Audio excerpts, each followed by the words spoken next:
Hey everybody, we are covering 5 Diablo 4 tips, settings you need to turn off now. There is a couple things that I wanted to include because they are not things you turn off, but things you should turn on, but they make such a big difference. I wanted you to have them. And for any of you multi-monitor players, I have a couple extra tips that are going to help you get the most out of your setup. Okay, so the first thing on this list is something that we do want to change. If you leave these effects on, they can cause a lot of strain on your eyes and make it less and less enjoyable as you play, even making you feel tired when you're not, and not getting in those hours that you can enjoy fully when you do find the time to play. So what we want to do is we want to jump into options, and then we're going to hit up gameplay. These are right at the top. I don't know why all these are default on, but let's go through them. The very first thing right here is screen shake effects. And so that does is certain abilities and skills, just for dramatic effect, shake your screen. But if you are trying to be actually very accurate in your selecting of certain things with your mouse, certain monsters you're trying to hit, lay traps in particular areas, dodge the heck out of the way to the right place you want to go, having the screen always move around. If you were playing a 3D shooter, this would almost be an automatic turn off for everybody. But take that off. I would undo this. It's not, I don't think it's worth the slight change it makes to the screen for the cost that it has for your eyes constantly readjusting because the screen is moving just slightly, but enough. Next, that leads us to combat hit flash. So just like the thing above, it's not a crazy amount, but just a little overtime repeatedly makes it less and less enjoyable. It can just put a lot of strain on your eyes and make it less enjoyable to continue playing the game. So if the combat hit flash is basically just giving you, it'll light up either you or a monster when they get hit, so you know there's contact been made. I don't think most people even notice it. It probably is a very unconscious thing that if it's on, you get used to it and you at least say, oh, something happened. Oh, something happened. I do not find it that useful. I did not find it like when I turned it off and played without it, I did not see a huge thing. So again, just taking something else would just cause a flash of light for no reason. Let's turn that off. Any of you epileptics out there, this is probably a great one to automatically have off. And then they have another thing here. They have, I don't know why they switch it, because now this is reduced strobing, but it is not checked by default. So instead of saying strobing and then having it checked and we could just uncheck it, they reversed it for us. So it's reduced strobing. So we do want to check that one. And so again, that's just some extra like effects that do not make a crazy difference, but without them, it's a lot cleaner in your play and it's easier to target what you want. So to make this a little bit more obvious, I do want to show you a side-by-side. So if on the screen right now, what you're looking at is on the left side, we are doing with all the settings on as they originally are by default. So lots of flashing, strobing, and shaking. And on the other side, all of those turned off. So as you look at that, you kind of get a feel. Over time, it is fairly subtle, but over time, it does really add up. And I highly recommend turning these off if you are playing long sessions. But make the call for yourself. Whatever's going to be more enjoyable for you, set it up that way. Cool. That leads us to the next one.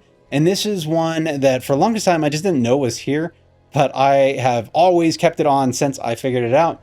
It is pretty cool. The HUD configuration, if you don't know by default, is dead center. So let's go back. We'll return to the game. It's right here in the middle. And so what we want to do is we want to get some more space, because generally screens are narrower, shorter top to bottom than they are left to right. And so we have already kind of clipped on what we can see and make out in the game this way. And having something take up more space can easily have a monster behind it, something that you don't see coming, that's could one-shot you, and you didn't even see it actually firing at you. So this gives a little bit more clearance in that center area so that we can see everything that we want to see. It becomes even more important in the end game when there's just a lot more going on, a lot more monsters in the mobs. And so that you can see more, this setting is key. So what it does, all it does is it moves it from this down here, HUD configuration. It just moves it, by default it's centered, but if you move it to the left corner, so let's go ahead and hit that and hit save. Now you see it actually moves it over to the left corner. So now it's out of the way. You have a lot more screen in the dead center of where you want it. You want to be able to see what's going on there. Okay, so this is a big one because I actually think by default, it really shouldn't be how it is. They set it up in a way that I think it's supposed to be simple and easy, but it creates a lot of problems, especially later on when some builds eliminate their basic attack altogether and you want to put something else there. And generally, most things aren't designed to be able to spam even on accident without triggering them at the wrong time. So if you accidentally put a trap there, if you're a rogue, or you want to put one of the shouts for a barbarian, you're going to trigger it, and it's just going to be annoying. Because if it's ever you're trying to move and instead you hit a monster, it's going to fire off that thing. So if it's a basic, it's okay, except for one thing. You still, even if you do a basic, if you're trying to move and you accidentally float over a monster as it gets crazy, you won't move. You'll shoot your basic instead. So that leaves a high chance of getting killed. If you're playing hardcore, this is absolutely a must. The number of people that probably get killed on this is insane. So having your movement and your base attack speed, then it's just totally dependent on if you accidentally click a monster or not. Because the same thing, if you are trying to shoot something from a distance and you miss it, you don't shoot, you are going to run to it. And if you're a range build, you aren't generally trying to get close up. And so in both situations, it puts you in basically a problem that is going to be hard and to deal with over time and easy to make a stupid mistake. It's best to switch it out. And where that is we have this box right here and we are in controls. We switched over from gameplay to controls. It is combine, interact, and basic skill. So what that does, basic skill and interact, but this is also your move. So if I uncheck that, we'll see the first thing that happens is the basic skill slot here gets a little warning because nothing's here.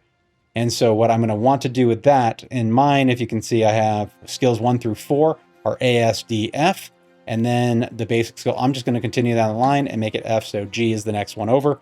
So that is G. So now I have a straight row of all of my skills other than my core skill, which still stays on my right button. So then one other thing you want to do, because we still want to, I think in most cases, have our move and interact together, because it's rare that you're trying to click on a chest and miss it wrong when you're trying to move, or vice versa. So what we're going to do is just disable this mouse aim. I don't know why this is on. It's kind of dumb. I don't know if they expect you to start using a keyboard like thing, which you could. I guess at this point you can start putting your movements to that. But I'd like to still move with my mouse. So I'm disable the mouse aim. And then you see this actually changed this thing we had already checked off, and it said combine move, interact, and basic skill. So now we have our interact will open up in a different way. And so we have move as its own, we have interact as its own, and then we have move and interact as its own. I like them together. Again, if you are finding ever that there is an issue with the overlap, then you can always go and set these individually and use it that way. But I just recommend keeping it on here. We're just going to go ahead and do the left mouse button. And so that'll give you the ability to move and keep your basic skill off that button. So you don't ever have to worry about trying to move and then shooting instead, or trying to shoot and moving instead. So that will help a ton. I absolutely love using this. So before we jump in and show you the two that I would turn on because I think they're so useful, I do want to do those monitor tips really quick. If you're using a multi-monitor, there's a couple things that you want to make sure that you have set up. The first is make sure you are not using windowed, that you're using windowed full screen. So that way that you have the ability to slide your mouse off of the screen and click whatever you want. If you're watching a show over there or checking out build guides, whatever you're doing on your second screen, it doesn't interfere. Now, one warning on that, if you do find yourself, you have a lot of movement on your mouse, or you have the sensitivity turned way up, then you may be flying off the screen. And if you have this easy open, you can actually jump off the screen and find you're trying to click like crazy on your browser rather than on your game. So just in that rare case, I would worry about this. But for most people, either turn down your sensitivity so you're not doing that and keep it full screen. But this will allow you easy access to that. Now, there is one other thing that makes it, because what happens is sometimes you get distracted. You're trying to do something even in a dangerous place, but you don't think something's going to find you. And when you click off the screen, if you did something on your second screen, you would actually turn off the music by default on your game. So if you did get attacked, you would no longer be able to see it. So let's go ahead and save that setting. But when we come to sound, right down here, this checkbox that's off, we want to turn it on, play in background. So when you click on that, it will now keep your music going, the sound from the game. So even when you switch off and click on something, you are still going to hear it. Now, sometimes we try to get into what we think is a safe place, even if we have a single monitor, and we try to do as a hotkey and jump to another screen and check something out really quick. This is even more important for that, because you don't even you won't see the visual anyway, because you don't have the dual monitors. When you're off of that though, the sound will keep going. So as soon as you are attacked, you have a chance to jump back in and defend yourself. So I do have a quick request for all you guys that are enjoying this video and like to see a lot more setting changes. I have a large list. but I wanted to make sure it was something you guys actually wanted. There's things to turn on. There's even key binding stuff that make it way more natural to play. And I want to get those to you guys. If you're interested, just hit me up in the comments below and let me know you are. Now on to the 2 additional tips. These are things that are added. I think one of these is now by default, and I really like it. It is when we come to graphics, we're going to come down here in this view distance. Sometimes people were getting confused because they'd come in here and they would check the settings and they would think standard was the one they're supposed to be on because it's standard. Standard is not default. It is basically a closer up, zoomed in version of what actually is now the default, which is far. So just make sure that you have on far. The one case that I would use standard for is if you have a smaller screen and you were playing a combat build or like someone who's in like close quarters, then you may want to be able to see things better and more clearly, even with the small screen, and you are trying to get close on the monsters, so it'll give you a lot more details. So putting to standard in that case would make sense. When you enter towns, you generally are in standard, and then when you leave towns, you enter far as long as this setting is correct. So just make sure this is far for most builds and most use cases. So now on this same screen, there is another thing that is just really nice. It is default set to small. I highly recommend that you upscale that just to medium. Large seems a little overkill. And so what this does is actually make your cursor larger, and we can just hit save changes. You can see it. So it's just a little bit covered, but when things get more chaotic on screen, it makes it easier to see. For most cases, this is probably all I recommend. This is nice to have and give you enough more clearance, especially if you're playing on a very large screen. If you're playing like on a giant, like full-size TV and you're playing back from it, you may want to take this all the way up. But most people are sitting at a computer screen when they're doing this. But this medium is pretty sweet. It's nice.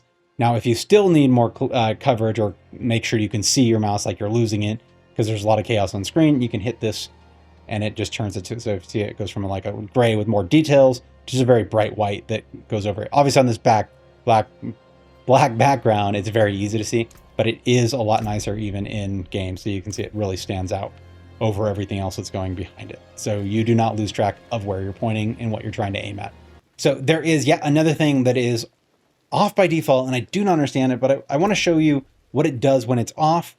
If you look at this, I'm looking at this item, you look at my affixes, I have life at plus 765, 28% damage, lucky hit up to 5. How good is that of a roll? Because we know there's a random roll in a range. How good is that? We don't know. It doesn't tell us. There is a setting by default that it will tell us, and I want to make sure you guys have that on. The other thing that I found even more annoying is in these things when you come into the Nightmare Sigils and you're looking at them, instead of saying what these things are, it says Ancestral Awakening. Well, what is that? And yeah, you can look these up and remember them, but why not tell you what they are? Because it doesn't tell you what the volcanic is, it just says the name, and it doesn't tell you what Ancestral Awakening is. So what we want to do to make sure that's on, so we have the most information to choose from while we're playing this game, is we want to come in here and we want to go to Gameplay and these Advanced Tooltip Compare and the Advanced Tooltip Information. This one is the one that's actually fixing what I just showed. And then this one just gives you more information of what would be removed or gained when you are looking at two pieces of gear for the one you equipped versus another one you're testing. And I can show you that really quick as well. So let's go and save changes. So those are on and we can see what they did instead, which is a lot nicer. So now on the items, now I have a range. So intelligence, that first one is a 79, and the possible range is from 76 to 90, and so on and so forth. You can see how good of a roll that really is. And if that affix in general is very important to your build, it's what you're trying to specialize, taking it from 79 to 90 might make a huge difference, or taking that life from 752 to 873 could make a huge difference for your build. At least can tell you that though this piece is fairly perfect, what you were actually looking for, if you'd say it's something you had equipped, you might still have room on it to get a major increase. So I'm looking at life on this one in particular. I got 1630 max life, but I can have up to 2183, so 2183. That's quite a difference in life, especially if I'm trying to stack that so I can push the pit. This could make a big difference just by looking for that, even if everything else is the same. So then let's also look at the sigil as I promised. We're going to come to this one. Look, information. What the heck these mean? Isn't that great? I don't know why this is not on by default. I think they sometimes try to oversimplify for the average user, but I think the average user, this would be very beneficial. So I don't I don't really understand. It doesn't make sense. It's not, I don't think it's a good choice. So I like that these tell you what they are, so you know what decisions you're making. Now I did also mention the compare. And so if you do that, if you're on keyboard and you're trying to look at something, so let's go back and see if I have a weapon I can compare with.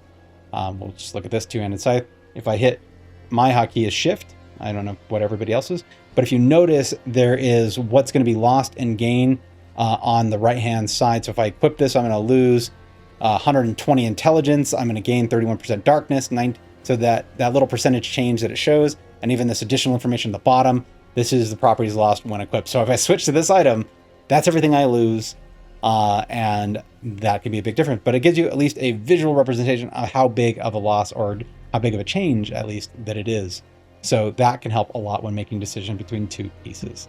Now, if you are looking for even more tips, especially things that people generally overlook, make sure you catch this video where I go through the stupid, simple tricks that you need to know. These are things that I've learned that make such a big difference in my game, and even though they're small and commonly overlooked, they are extremely valuable.